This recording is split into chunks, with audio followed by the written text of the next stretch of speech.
You are listening to Fantha Tracks. Because of the following special program, Wonder Woman and the Incredible Hulk will not be presented this evening.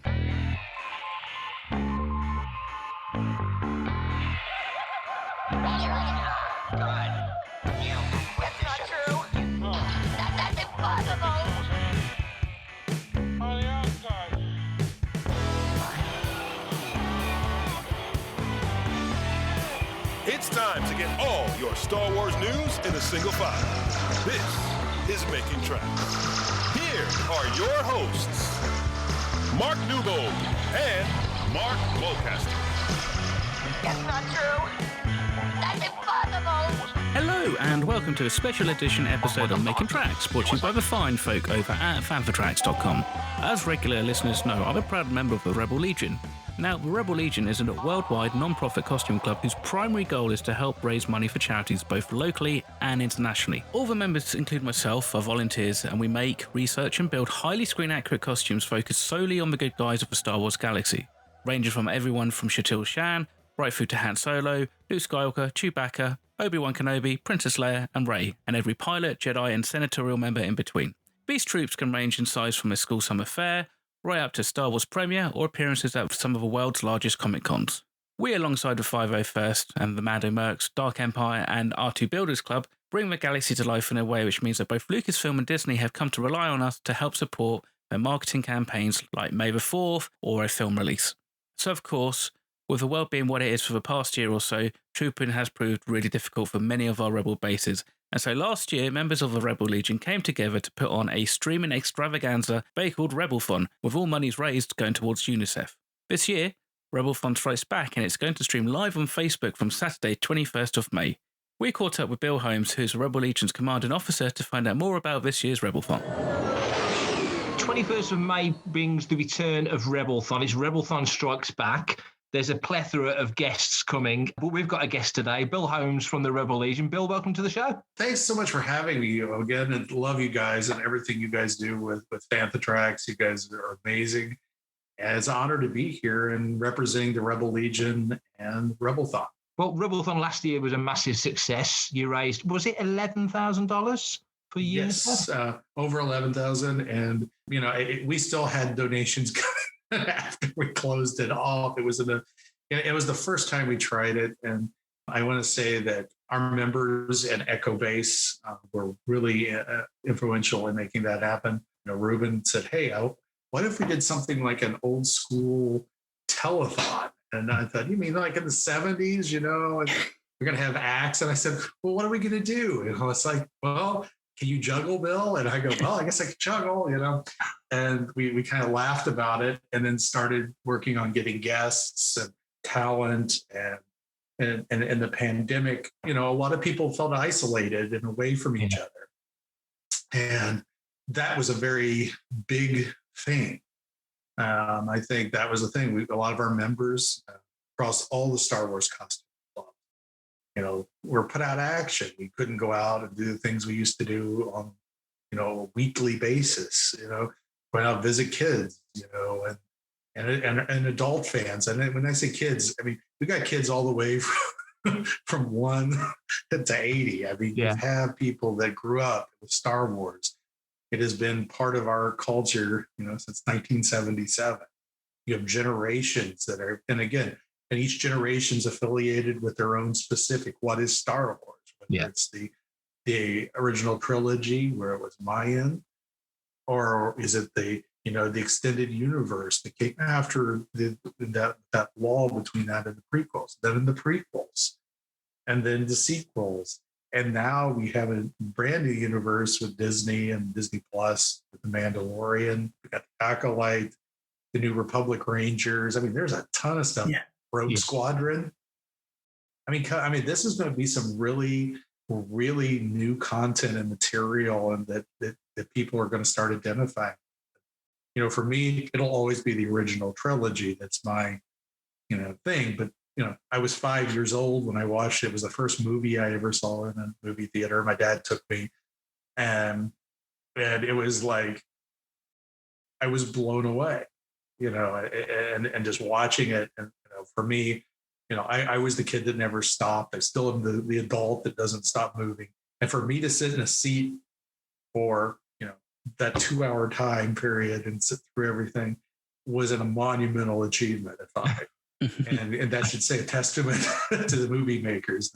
You can really think about the history of Star Wars, how much it almost didn't happen, several times, the studio looked at, should we release this? Should we not? It's over budget. Should we stop it? Do we change it? And it's a miracle that it got released. It is a miracle. Yeah. Because it was so different than anything else that it had ever been put. And it's a testament, I guess, and to say, George Lucas is being so persistent and really detailed, wanting his story being told a certain way. That's the thing. And then as we see, and again, the younger generation that goes to the prequels, and they go, this is Star Wars for me. This is what Star Wars is to me. And then, I even talked to other people around the era, the sequels. They identify it with that.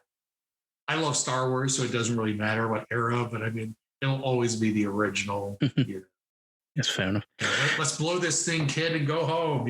This is those lines and those quirks and how the chemistry of the original cast was so amazing. Yeah. So, I mean, as you basically alluded to, Star Wars is now bigger than ever in terms of there's more films, there's TV shows and stuff. How is it, how do you approach and how do you kind of select who you're going to approach to be interviewed to appear on Rebelthon? Is it just a case of, this person would be cool, or do you try and just kind of balance it out, or how's your approach? We actually, and I want to say, this has been a huge team effort. This is beyond. This has grown. I think last year, it was really about 4 of us that really, and then you expanded out, people interviewing, like Mark, you were involved last year, that, but like a core group. This year we have a larger team, and that's been so helpful in that really the charity team became involved with that the LAC and a lot of members of the LAC. Catherine Winchell has been are basically she has organized our entire list and organization spreadsheets and who's contacting who, and we've reached out. We try to divide it up and give some ideas among all of the series. We did not want to have, because every one of us have, like we said, everyone has that thing. Well, I really want to see EU content, or I really want to see this, that. And we really wanted to spread that out. And we came up with guests. We started brainstorming who people knew, or contacts, or agents, and whatnot. And we wanted to get, for all the way from the original trilogy to The Mandalorian. And, and then we started hitting the pavement, calling, making emails, sending emails, doing all those things, phone calls. And the team has done an amazing job. Joe Booth, John Barnes, and Melinda Lane they're from our charity team. They have been on this. We had so much help from Chris Hubble, the backbone of a lot of the production work. We have editors, Randy Ward, Sarah Steele. This is a global, really a global input. We've had editors, and I almost hate naming people because I'm going to leave. It's this huge group that has just come together, and we meet weekly.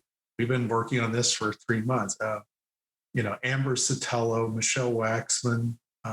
Michelle is the Sunrider base, and they've done a lot of work with her and Amber with the Leia project with Todd Fisher, which is really exciting stuff.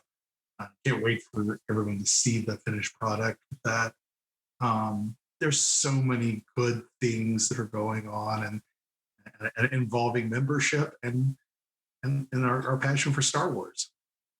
Tell us about some of the guests you've got, because we posted it on Fantha Tracks. I think the last time I checked, you've got 24 guests.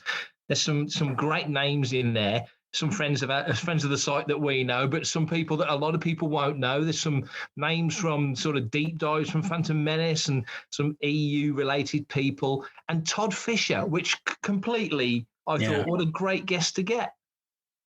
Well, Todd, and those of you that haven't had a chance to ever meet him, he is so passionate about Star Wars and his sister, his love. I think you can talk to people, and he just conveys that love for her that you can't. It's overwhelming, and his passion for that. And there's been so many. He's been involved with a lot of projects like lightsabers for Leia that has been a wonderful outpouring from people from all across the Star Wars costuming community. Now, this isn't just a Rebel Legion. It wasn't a Rebel Legion thing. It's created outside of us, and it was a spontaneous moment that folks who identified with Leia, and then we all kind of picked up and followed their example. And I think that's when you see those kind of movements, those kind of grassroots things. It's really passionate, and that, getting people like that involved is amazing. Hey man, it's me, Kevin Smith, Star Wars fan, Fantha Tracks fan. I'm going to tell you, there's some great interviews. I hate picking people just to say like this person's great. I was involved with like Polly Lee, which I don't know if you know him or that. He is such a great. He's in The Mandalorian. He is the pilot that goes out there, is talking to Cara Dune, doing all of this work. And it's such a fascinating interview, not just talking about him in Star Wars, but all of his career, which is and how much he is into the fandom. That is one of the great, to me, it's fascinating just talking to people, how they are as being fans and how they're being involved. After this, literally I go from here, I'm going to be, interviewing and working with, setting up stuff with Angie Mayhew and the Peter Mayhew Foundation. So, the name that resonates throughout our community and all of the good works has been done, in Peter's name, and that these are legends in a lot of ways. Every one of these folks have contributed parts of the Star Wars universe, and talking to like the club leaders and this, some of the stuff we're doing is also just talking to different club leaders and our partners that we do within the Star Wars community, because we represent, the Rebel Legion represents the heroes, the good guys in Star Wars. And there's a lot of other clubs that participate and help with that from the costuming standpoint.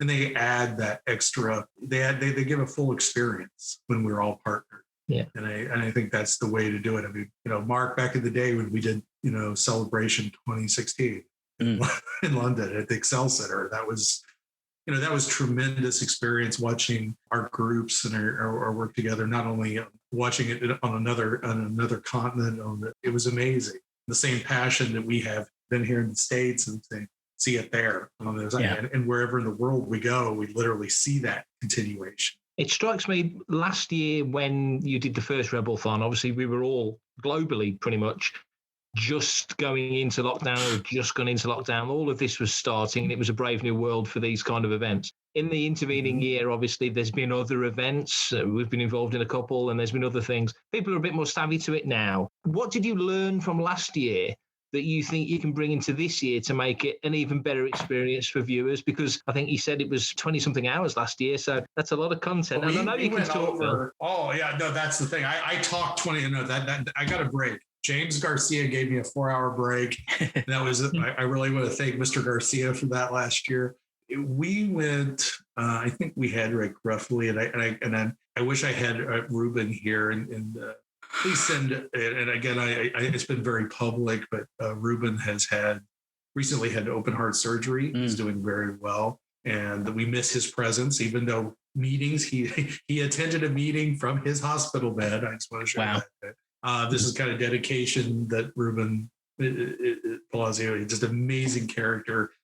the amount of work that he put in, I put nothing in. It is, just talking time for me. And of course, preparation for interviews and that kind of, we had such good, and again, we had 3 weeks last year to put this together. Yeah. 3 weeks. Because literally we go, okay, let's start it. And we need to do it by May 4th. Because one of the concerns we had last year was what's going to happen on May 4th? We're not having any troops. This is our Star Wars holiday, I had taken off every May 4th from work since I've been part of any of the legions for 13 years, Yeah. And, it's like we're all sitting home. We're staring at the wall. Some of us are working, but, it's not the same, still not the same experience. We're going out and like, how can we really get people back involved in something fun and positive in a sea of negativity? It really was a rough year. We wanted to get people feel like they can make a difference. The Star Wars costume clubs, the Rebel Legion, and every one of their shining moment is, I think, their ability to organize and work together to do good. I mean, that is the thing. The amount of deeds that we have done and worked with you, whether it's UNICEF, Make-A-Wish, or any other projects that have come across, our board, whether and tons of local charities that each of the bases, garrison plans, spires, temples, you can go through names and all of those things have worked with and helped, raise money that impact their communities directly. I mean, children's hospital events that we've done, whether you're in Lion Base in the Czech Republic, or you're at Elstree Base in Britain, or you're in Freedom Base in Virginia, doesn't matter. This is something that happens all over the world. Whether you have it in Cathar Base in Singapore, it is all over the planet. And we wanted to make a global event. That was something, we had never had before, and especially on the Rebel side. And I really don't think any of the groups really had that prior. But I know with the Rebel Legion, we've always done our, very much, I consider us very base centric, and it's not a bad thing. It's like we work in our areas. We want to help that local area and give back to our communities locally. And I very much encourage that. But this was a time that we needed to kind of come together rather than, work on our areas. The area is the whole globe at this point. For everything in one location, daily news, reviews, interviews, podcasts, video, and social media feeds, bookmark FanthaTracks.com for Star Wars news 24/7, 365.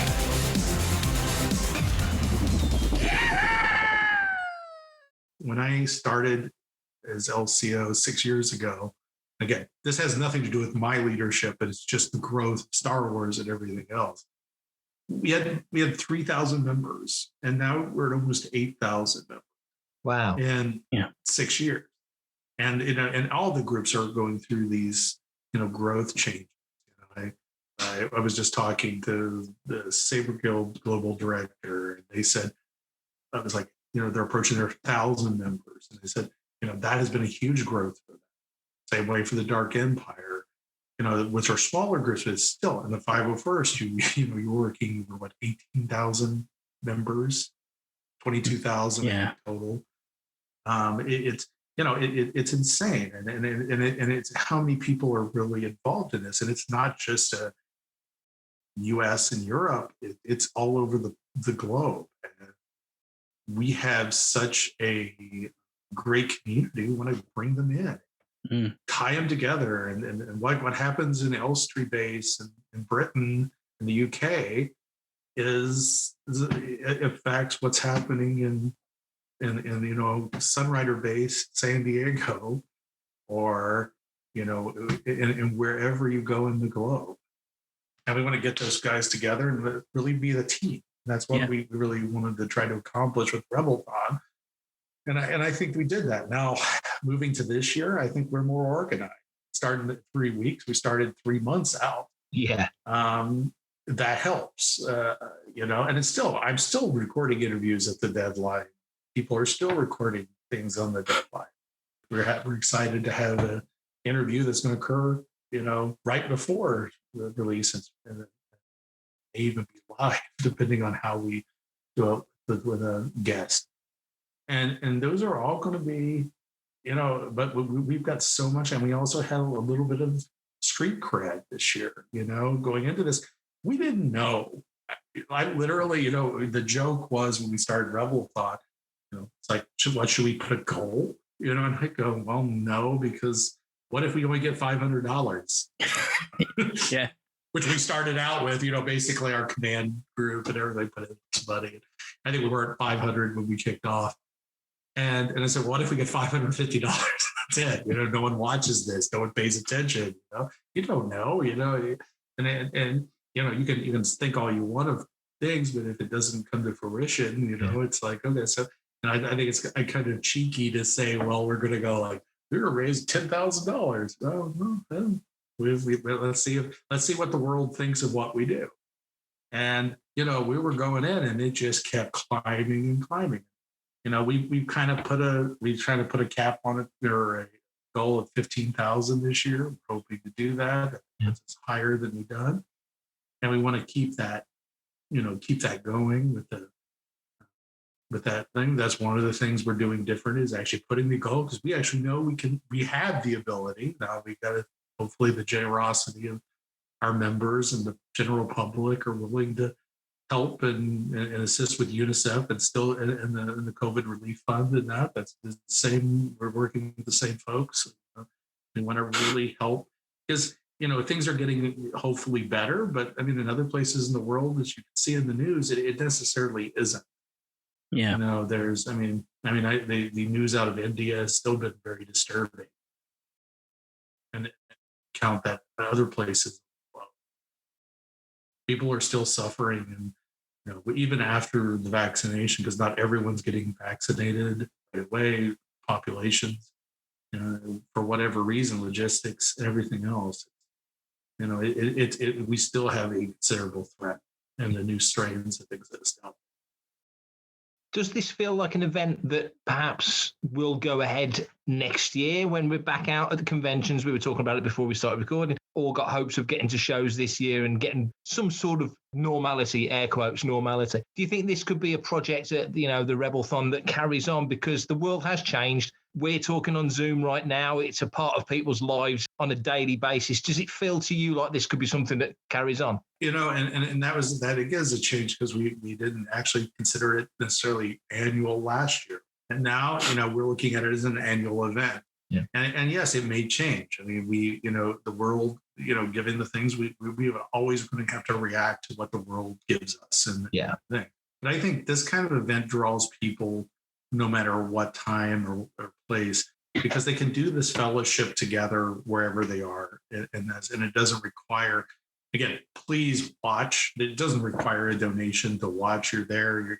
It's a live stream on the Rebel Legion Facebook page. And there's no requirement for anything, because I know a lot of people have been affected by this. Money is not necessarily a short commodity for a lot of people. And this is a free event. We obviously want to raise money and donate, for this relief fund. But and again, it doesn't matter if it's a few dollars or 100 or 200. It doesn't matter. Again, every little bit helps. I think most of our donations last year, in that like $11,000 total we're talking about, most of them were $10. Yeah, $10 American dollars. I mean, yeah. And that was what was really cool. It was, you had people that donated 100, 200. We had bases that donated. Recura base last year in Florida made a mass donation, and it was great. But as a base, but in general, most of those donations were $10 to $25, and that says a lot. People making these small donations that really added up to a lot that really aided UNICEF. And we had a lot of street cred this year with, like I said, I joke about that, but it's like even with UNICEF, when we came back around and said, hey, they were on this. And we wanted to, that is the key, is having, that kind of experience. And I think it's definitely going to be a continuation every year. And again, it is probably going to evolve eventually over time. And I don't necessarily have the Sears ball to look into it and know what's going to happen. But this is something we could do even live at conventions. Yeah. We could even tie it into, in future years, we could tie something like this to a live convention. In fact, like I said, this year I'll be interviewing guests at Pensacon, and this is Pensacola, Florida, in the States. And we're going to be doing it there. And it's going to be like the first convention since then. I have no idea what. And, it's going to be a fun and yet, probably confusing time. People don't know how to react. I think that's one of the things we talked about. Like I've talked to several base leaders, and one of the cool things is I get to participate in base groups all over the world. We had a base meeting with Canadian base. I got to participate in that. When am I going to ever participate in a base meeting? And and also I've done one in the Lithuanian base in the Czech Republic, and I've done one with all of these bases all over the world. And Hoth base in Australia. You don't get that kind of thing, but we were just talking how people react to people. It's like how are the characters going to react to people? Are people going to stay away from them? How are the characters, people portraying these characters, going to react to people coming up and taking pictures with them? The things that you just always took for granted. Yeah. Yeah, group photos and stuff like that. How do you arrange a group photo? Yeah. Yeah, and we were talking about all kinds of things. How do you do a group photo? And how things that you normally do, make sure that we've got all the safety protocols in place. You have Plex up at your table at the convention. I mean, there's a lot of things, but I think tying us in into Rebelthon, tying that in even to a live event is something that could actually happen. I mean, there's some great ways of doing things. Maybe time in the multiple events that are happening across the globe at a certain time. But that's one of the things. The technology is different. You could have a convention in Houston, Texas, and London, England, and Sydney, Australia, and you could do live casts from each day, and they'd be happening the same day. So for people who want to find Rebelthon, where's the best place to go, and how can they find it on the day on the 21st? That'll be simple. We'll start up at 5 p.m. Eastern EDT, which is our time, is Eastern Standard Time with daylight savings, and we chose that day because it's the release for Empire Strikes Back, which would have been the topic for celebration this past year. So it seems like that was a great time. Plus, it gave us a weekend to shoot off of and have a platform, because I think most people are more available at that time. We also we've actually organized a lot of the member content.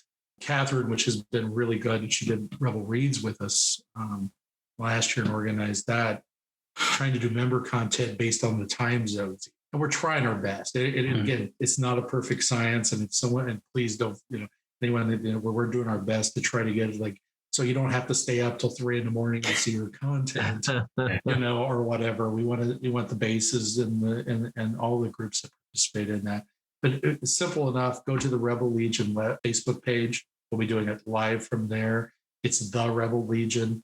Make sure you hit like, add to that, and just sit and watch. And we'll be live streaming that for the weekend, and enjoy and have fun.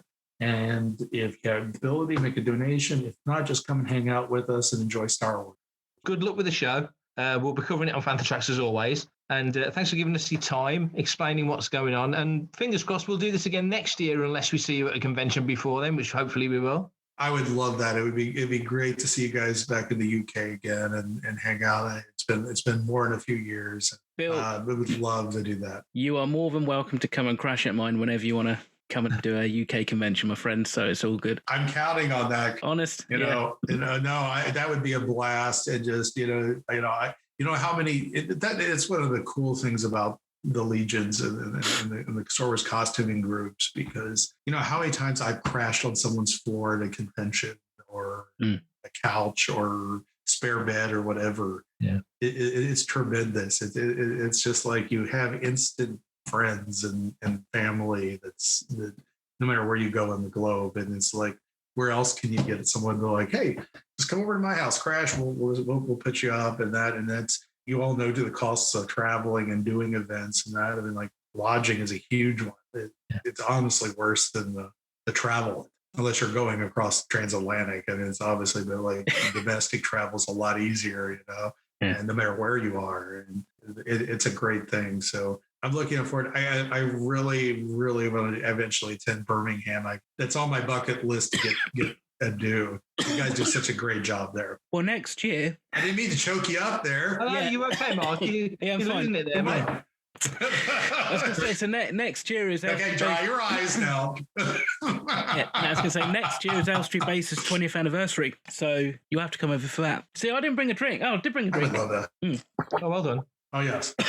We got it. There, you're raising... Yeah, so I was just saying, so next year is Elstree Base's 20th anniversary, so hopefully we'll be able to do something, so you should come over for that. That would be cool. Definitely. Yeah, I'll keep that in mind. I would love to do. Hopefully, travel restrictions are gone, and by that time we can do some fun stuff and play Star Wars together on both sides.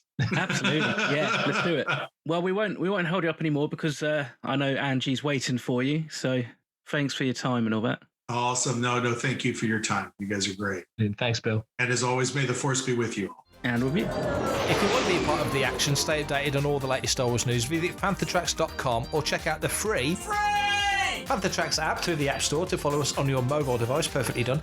You can reach out to us and send in your listeners' questions by emailing radio@panthertracks.com. Drop us an email, comment, like and share on any of our social media feeds @panthertracks, and be sure to subscribe, leave a review on Amazon Music, Audible, Apple Podcasts, Google Podcasts, Spotify, or your podcatcher or smart speaker of choice. And as always, thanks to James Semple for composing the Panther Tracks intro, Adam O'Brien for our Making Tracks opening music, and Mark Daniel and Vanessa Marshall for our voiceovers. Coming up next on Fantha Tracks Radio, it's Desert Planet Discs.